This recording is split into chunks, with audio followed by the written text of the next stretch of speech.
அப்படின்னு. அது ஒரு செல்வா தான் அதுக்கு பிஆர்ஓ இருந்தார். நல்ல வரவேற்பு கிடைச்சது. அப்போ தான் எனக்கு தெரிஞ்சது, ஸோ நம்ம கூட ஒரு படம் பண்ணுறதுக்கு தகுதியானவர் தான் போல் தெரியுது. யாரும் வந்து பெரிய குறைகள் இல்லை. ஸோ அது எனக்கு ஒரு பெரிய மோட்டிவேஷனாக இருந்தது. எல்லோரும் பாராட்டினாங்க. அந்த ஞானி அவர்களெல்லாம் பாராட்டி நல்லா நடிச்சிருக்கீங்க, நல்ல சப்ஜெக்ட் எடுத்திருக்கீங்க அப்படின்னு. அதுக்கப்புறம் ஒரு படம் அதையும் தாண்டி புனிதமானது எடுத்தேன். அது கொரோனாவில் இருந்து அது ரிலீஸ் பண்ண முடியாதாகி போச்சு. அதுக்கப்புறம் இப்போ இந்த படம் முதல் கனல் அப்படிங்கிறது. இப்போ நம்ம எல்லாமே ஒரு ஃபேமிலி மாதிரி தான்.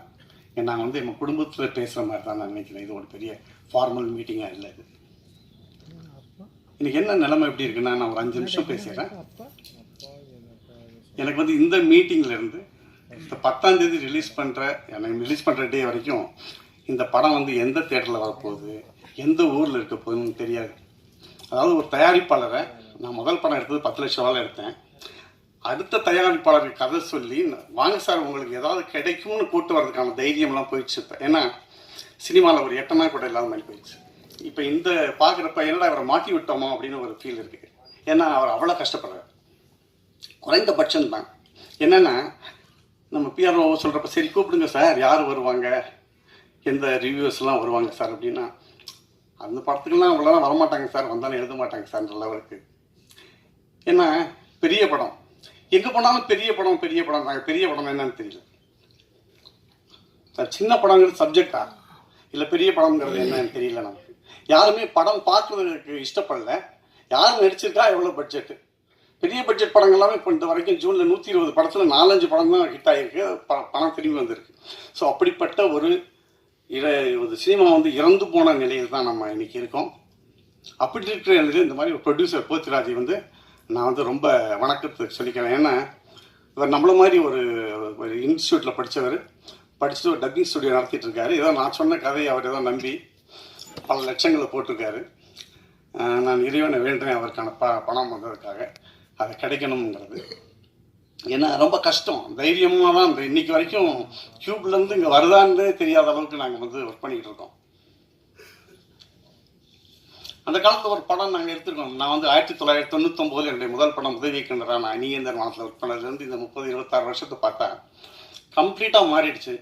ஏதோ நாங்கள் ஒரு சாதாரண படம் எடுத்தால் கூட ஒரு 5 லட்சம் ரூபாய்க்கு ஒரு மெகா டிவியோ ஒரு கலைஞர் டிவிலையோ விற்கிற நிலைமை போய் 50,000க்கு 10,000 ரூபாய்க்கு கேட்குற மாதிரி ஆகிப்போச்சு. அப்படி எப்படி நம்ம படம் எடுக்கிறது, நம்ம என்ன இனிமேல் இது பண்ணுறது.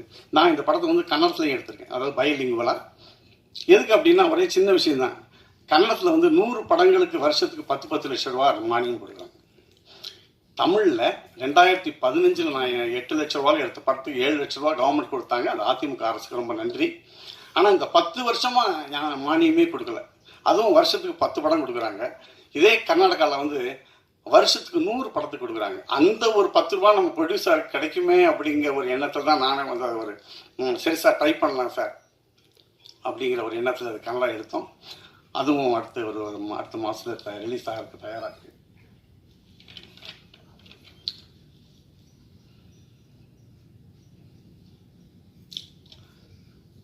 எங்களுக்கு எந்த ஆதரவும் இல்லாத நிலையில் நாங்கள் வந்து ஒரு கதையை நம்பி தான் இந்த படத்தை எடுத்திருக்கோம். ஒரு நேர்மையான ஒரு கதை, அது சொசைட்டிக்கு தேவையான்னு நாங்கள் நினச்சிட்ருக்கோம். நீங்கள் பாருங்கள். எங்களுக்கு வேறு எந்த ஆதரவும் இல்லாத நிலையில் நீங்கள் எங்கள் படத்தை பற்றி ஒரு நல்ல விஷயமாக எழுதி அந்த மக்களை பார்க்க வைக்கணும் அப்படிங்கிறத நான் உங்களை பணிவன்புடன் கேட்டுக்கிறேன். ரொம்ப நன்றி. நிகழ்வுகளை மையமாக வச்சு தான் இன்றைக்கி ட்ரக் தான் வந்து நம்மளோட சொசைட்டியே ரொம்ப ஸ்பாயில் பண்ணிட்டு இருக்கு, பர்டிகுலராக ஸ்டூடெண்ட்ஸ். ஸோ அதை பேஸ் பண்ணி சார் சொன்னார். ஸோ நாங்கள் ஃபைனான்ஷியலாக ஸ்ட்ரகிளில் நம்ம கடன் வாங்கலை, இன்னும் படம் பண்ணல, சேஃப் ஜோனில் தான் படம் பண்ணோம். நல்லா தான் பண்ணியிருக்கோம். நீங்கள் பார்த்துட்டு மற்ற விஷயம் பேசலாம். இப்போது படத்தை பற்றி பூஸ்ட் பண்ணி பேச நல்லா இருக்காது. நீங்கள் பார்த்துட்டு உங்களுக்கு என்ன தோணுதோ நீங்கள் சொல்லுங்கள். நன்றி. எங்கள் மனசுக்கு திருப்தியாக வந்திருக்கு படம். தேங்க்யூ. வணக்கம். அனைத்து ஊடக நண்பர்களுக்கும் எங்கள் அழைப்பை ஏற்று வந்ததற்கு மிக்க நன்றி. ஸோ நான் அஸ்வின் இந்த படத்தில் ஹீரோவாக பண்ணியிருக்கேன். டைரக்டர் சார் வெங்கட்ரமணன் சார், போத்தி சார், காலேஜ் ஸ்டூடெண்ட், காலேஜில் வந்து ஆடிஷன் எடுத்து எனக்கு ஃபஸ்ட்டு படத்துலேயே ஹீரோவாக கொடுத்ததுக்கு ரொம்ப நன்றி sir. Thank you so much. So இந்த சோஷியல் காஸ்க்காக இந்த டீனேஜர்ஸ் இந்த ஒரு ட்ரக்குனால எப்படி அவங்க நாசமாக போகிறாங்க, அவங்க வாழ்க்கையில் இதுக்கப்புறம் மீள முடியுமா முடியாதா அப்படிங்கிறத ஒரு மெயின் பாயிண்ட்டாக வச்சு இந்த படத்தை எடுத்திருக்கோம். ஸோ கண்டிப்பாக நீங்கள் எல்லோரும் பார்த்து சப்போர்ட் பண்ணுவீங்கன்னு நினைக்கிறேன். படத்தை பார்த்ததுக்கப்புறம் பேசலாம். நன்றி, வணக்கம். அனைவருக்கும் இனிய மாலை வணக்கம். என்னை பேச அழைத்ததற்கு முதல்ல ப்ரொடியூசர் அப்புறம் டைரக்டர் எல்லாருக்கும் ரொம்ப நன்றி. வந்திருக்கிற ஊடக நண்பர்கள் எல்லாருக்கும் மிகப்பெரிய நன்றி. ரொம்ப கஷ்டப்பட்டு அவங்க அந்த படத்தை எடுத்திருக்கிறாங்க. அதாவது வெங்கட்ராமன் சார் ரொம்ப டிட்டர்மினேஷனோட அவருக்கு இந்த கருத்து மக்களுக்கு போய் சேரணும், ஒரு நல்லது பண்ணணும் சொசைட்டிக்கு அப்படின்னு ஒரு கருத்து எடுத்து இந்த படத்தை எடுத்திருக்காங்க. 2 லாங்குவேஜில் எடுத்திருக்காங்க. ஒன்று தமிழ் மற்றும் கன்னடத்தில் எடுத்திருக்காங்க. எனக்கு தெரியும் எவ்வளோ எஃபர்ட் போட்டிருக்காங்க, ஒவ்வொரு சிறிய விஷயத்துலையும் எவ்வளோ எஃபர்ட் போட்டிருக்காங்கன்னு. All the very best. அது கண்டிப்பாக மக்களுக்கு பிடிக்கும். சின்ன பட்ஜெட்டாக இருந்தாலும் ஒரு நல்ல கதை, நல்ல மெசேஜ் இருந்ததுன்னா அது எல்லாருக்கும் பிடிக்கும்னு இப்போ இருக்கிற படங்கள், சிறை மாதிரி படங்கள் ப்ரூவ் பண்ணியிருக்கு. அந்த மாதிரி பெரிய வெற்றி அடைய இந்த படக்குழுவினரை வாழ்த்துக்கிறேன். கண்டிப்பாக பார்த்துட்டு உங்களுக்கு என்ன தோணுதோ கண்டிப்பாக நன்றாகத்தான் தோன்றும். நீங்கள் நல்லபடியாக எங்களுக்கு எழுதி எங்களுக்கு மக்களை தியேட்டருக்கு கூட்டிகிட்டு வர வேண்டியது உங்கள் கடமைன்னு உங்களை ரிக்வெஸ்ட் பண்ணிக்கிறேன். தேங்க்யூ. அழிவின் பாதை என்ற கருத்தை வலியுறுத்தி இந்த படத்தை நாங்கள் எடுத்திருக்கோம். பெரிய படங்கள் சொல்லாத கருத்தை எங்களுடைய சின்ன படம் சொல்கிறீங்கனால அது அந்த சின்ன படத்தில் உங்கள் அந்த கருத்தை நாங்கள் நல்லா வலியுறுத்தி சொல்லியிருக்கோம். தைரியமாக சொல்லிடுறோம். இந்த படம் நல்லாயிருக்கும், உங்களுக்கு பிடிக்கும், இது மக்களுக்கு தேவைப்படுது. நீங்கள் படம் பாருங்கள், பார்த்துட்டு எழுதுங்க, பேசுங்க. நன்றி. வந்திருக்க எல்லாருக்கும் வணக்கம். என் பேர் ராஜேஷ். இதுதான் என்னோடய முதல் படம். இதில் நான் செகண்ட் லீடாக நடிச்சிருக்கேன். எனக்கு வாய்ப்பு கொடுத்த டைரக்டர் வெங்கட்ரமணன் சார், ப்ரொடியூசர் போதி சாருக்கு நன்றி. அண்ட் என் கூட நடித்த கோ ஆர்டிஸ்ட் அண்ட் க்ரூ மேட்ஸ்க்கு ரொம்ப நன்றி. அண்ட் அப்பா அம்மாவுக்கு நன்றி.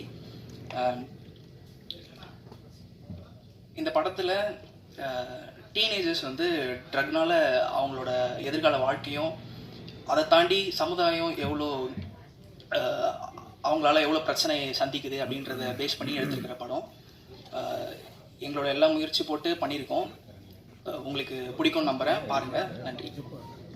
ஹலோ, எல்லாருக்கும் வணக்கம். என்னோட பேர் யோகேஷ். இங்கே வந்திருக்க எல்லாருக்கும் ரொம்ப நன்றி. ஃபஸ்ட்டு நான் ப்ரொடியூசர் சாருக்கும் டைரக்டர் சாருக்கும் என்னோட நன்றியை தெரிவிச்சிருக்கேன். இந்த படம் பார்த்திங்கன்னா ஒரு 2024 ஆரம்பிச்சது. ஃபஸ்ட்டு ஒரு அண்ணன் இந்த மாதிரி எனக்கு தெரிஞ்ச ஒரு டேரக்டர் ஒருத்தர் படம் பண்ண பாரு, நீ போய் அவளை போய் பாரு அப்படின்னு சொல்லிட்டு சொன்னார். அப்போ தான் ஃபஸ்ட்டு நான் ஜனவரி மாதம் 2024 சாரை மீட் பண்ணேன்.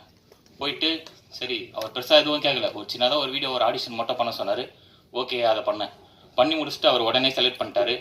படம் 2024 ஜூலை மாதம் அப்போது கூப்பிட்டுட்டு திடீர்னு அவர் ஆஃபீஸுக்கு போகிறதுக்கு முன்னாடி, ஷூட்டுக்கு போகிறதுக்கு முன்னாடி 2 நாள் முன்னாடி ஃபுல்லாக அங்கேயே ரிஹர்சல் வச்சு தமிழ் கன்னடம் அவர் வீட்டிலே 2 நாள் தங்கி அவர் கூட சேர்ந்து சாப்பிட்டு எல்லாருமே ரொம்ப ஜாலியாக போச்சு. ப்ரொடியூசர் சாரும் ரொம்ப ரொம்ப நன்றி. ஏன்னா ஃபுல்லாக இதில் நடித்தவங்க எல்லாருமே பார்த்தோன்னா புதுமுகம், 5 பேருமே புதுமுகம். இப்போ பெரிய படம் பார்த்தீங்கன்னா எந்த ஒரு ப்ரொமோஷனும் தேவையில்ல. சின்ன படத்துக்கு நீங்கள் தான் சப்போர்ட் பண்ணோம். உங்களை நம்பி தான் நாங்கள் இதை பார்க்க வைக்கிறோம். எல்லாரும் ரொம்ப பார்த்துட்டு நல்லா இதுவாக எழுதுங்க கருத்துக்களை. ரொம்ப நன்றி. தேங்க்யூ.